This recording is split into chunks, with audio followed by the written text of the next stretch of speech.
More than 8 years after that massive Indian Ocean tsunami killed more than 250,000 people in 13 countries, recovery has come a long way.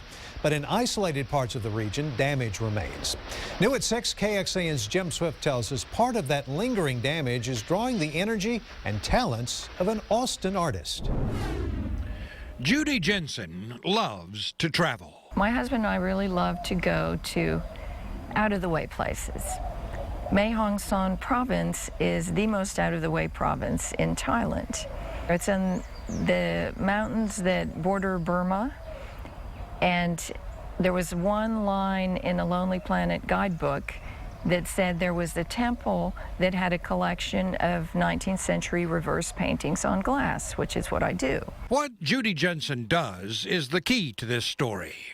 It's called reverse painting on glass, and it requires the artist to do everything a muralist or canvas painter does, only backwards.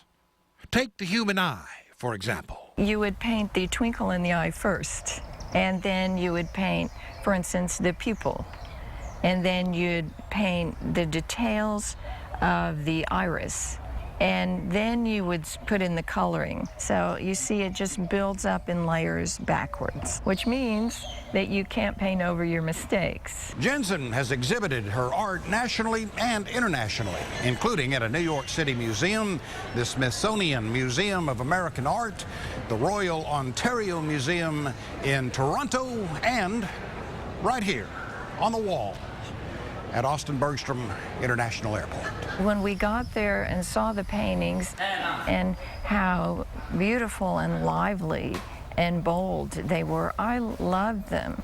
Then when we returned in 2005, there'd been an earthquake. That deadly quake damaged or destroyed many of the reverse glass paintings given to the Thai temple by Burmese artists in the early 1800s. One look at them and Jensen knew what she had to do. It was at that time that I had the genesis of the idea that I could help, because that is what I do. Yeah, what a coincidence. Yes.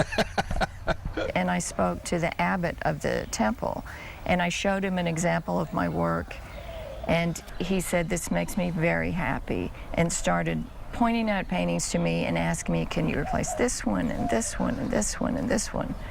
And I had tears in my eyes. I was so happy. Jensen is raising money on the Kickstarter crowdfunding website to pay for some of her expenses, but she plans to devote some 2 years of her own life to restoring and personally installing the temple paintings. Jim Swift, KXAN News.